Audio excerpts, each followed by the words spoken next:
A farmer. A farmer is a person who cultivates land and grows crops.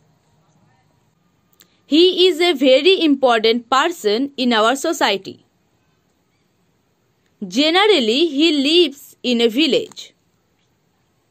His house is made of commutated iron sheets or straws.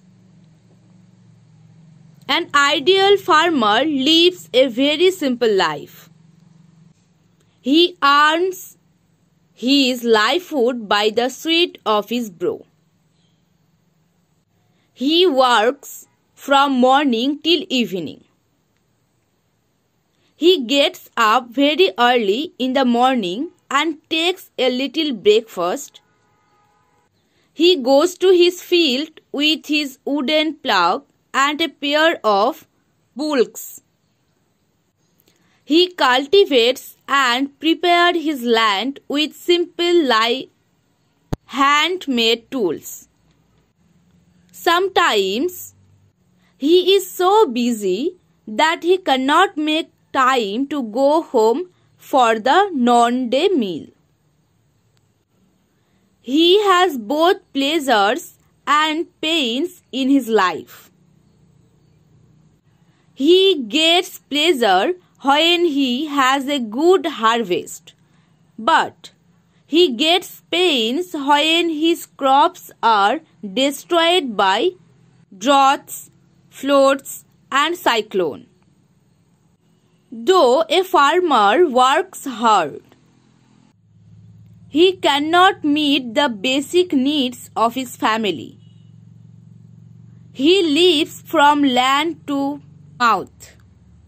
He also suffers from many diseases.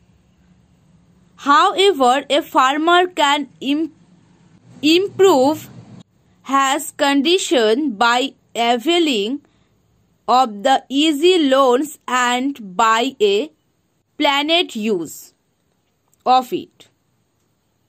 He should take advantage of scientific mechanized tools and latest method of cultivation. In our society, a farmer is meant to belong to the lower class. But in reality, an ideal farmer is an asset to the country. He contributes a lot of the economy of the country. We can better their overall condition taking concert steps. সম্পূর্ণ ভিডিওটি দেখার জন্য অসংখ্য ধন্যবাদ। যদি তোমাদের ভিডিওটি ভালো লেগে থাকে তাহলে একটা লাইক করে দিও, কমেন্ট করে আমাকে জানাও তোমাদের ভিডিওটি কেমন লাগলো। আর হ্যাঁ, চ্যানেলে নতুন এসে থাকলে চ্যানেলটি সাবস্ক্রাইব করে পাশে থাকা বেল আইকনটি প্রেস করে দিও, যাতে করে চ্যানেলে আসা লেটেস্ট ভিডিওগুলির নোটিফিকেশন ইউটিউব সবার আগে তোমাদের কাছে পৌঁছে যেতে পারে। Thank you.